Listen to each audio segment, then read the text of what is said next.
Então, agora a gente vai no dia 29 de dezembro, avante. Nós vamos ler Salmo 118, vamos ler também Isaías 60, versículo 1, Hebreus 13, versículo 15 e Êxodo 27, do 1 ao 8, tá bom?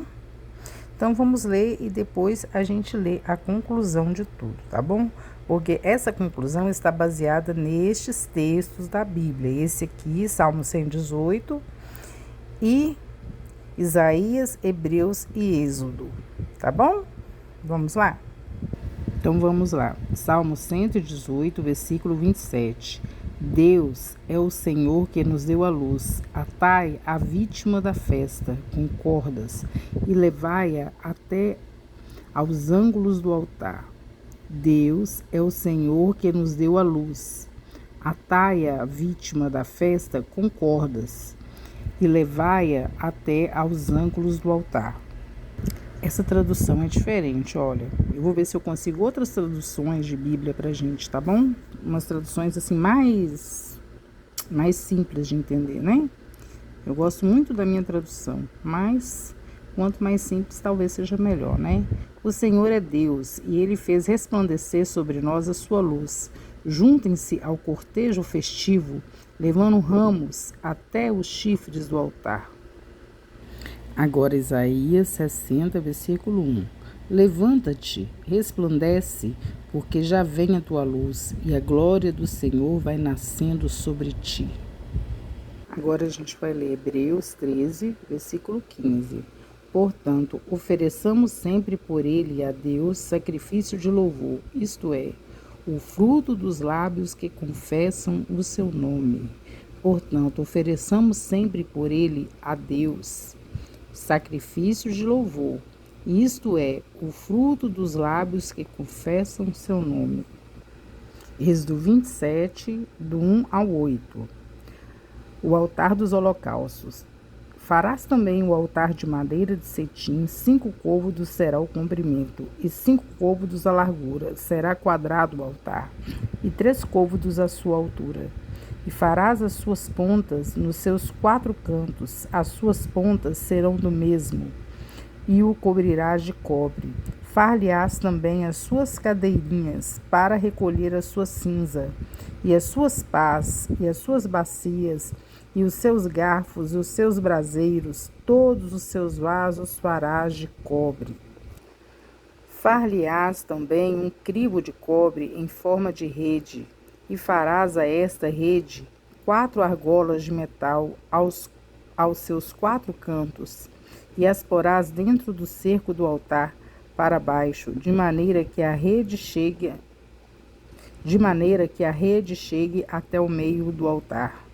Farás também varais para o altar, varais de madeira de cetim, e os cobrirás de cobre, e os varais se meterão nas argolas, de maneira que os varais estejam de ambos os lados do altar, quando for levado. Oco de tábuas, o farás como se te mostrou no monte, assim o farão. Então, a gente vai agora para a conclusão. Avante. Vamos lá. Aí vem o primeiro versículo que nós já lemos. O Senhor é Deus e Ele fez resplandecer sobre nós a sua luz. Junte-se ao cortejo festivo, levando ramos até os chifres do altar. Então, agora a conclusão. Aí tem aqui uma frase. Seu futuro está guardado nas mãos de Deus e Ele tem planos para você. Deus é o autor da nossa alegria, aquele que renova nossas forças e nos conduz a celebrar cada conquista. Em sua presença, experimentamos momentos extraordinários que nos marcam e edificam nossa fé. Agora, ao nos aproximarmos do final de mais um ano,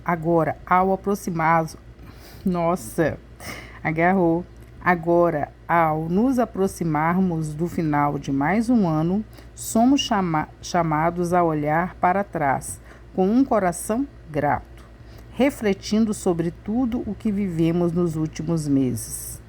Foi um ano de altos e baixos, de risos e lágrimas. Alguns dias nos trouxeram crescimento, enquanto outros testaram nossa paciência. Houve pessoas que caminharam ao nosso lado e marcaram profundamente nossa história.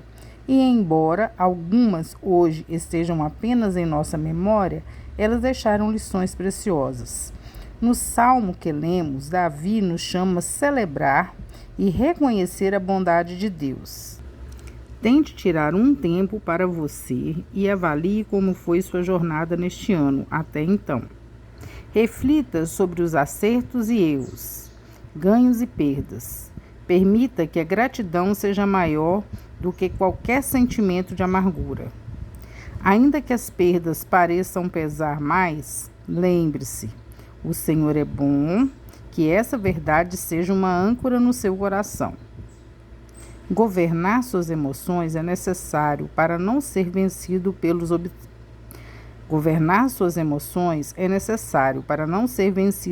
obstáculos que a vida muitas vezes lhe impõe. Somos chamados para avançar, crescer, não para fracassar e desistir. Utilize as dificuldades sempre como oportunidades para expandir o conhecimento, aperfeiçoar as habilidades e avançar rumo ao novo de Deus. Oro para que cada palavra deste livro lida ao longo do ano se faça verdade em sua vida. Não perca o que foi construído.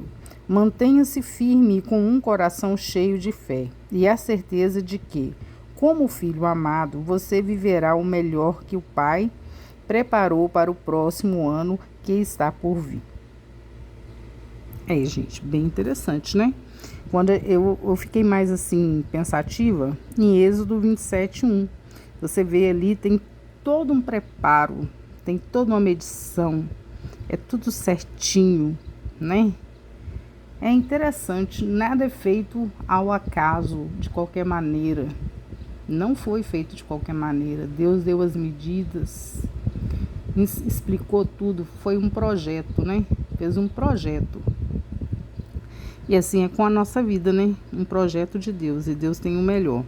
Agora, basta a gente escolher, né? Andar nos caminhos do Senhor. Fazer a vontade de Deus para poder viver o melhor nessa terra. Que é um milagre, né? Porque viver nessa terra já não é fácil, né? Mas se nós estamos no caminho certo, fazendo o que é certo, né? De acordo com a vontade de Deus, poderemos ter um alívio, né? Gente, tchauzinho para vocês, até a próxima, até amanhã. Deus abençoe vocês, uma ótima terça-feira para vocês. Terça não, segunda, né? Hoje ainda é segunda. Segundou. Tchauzinho para vocês.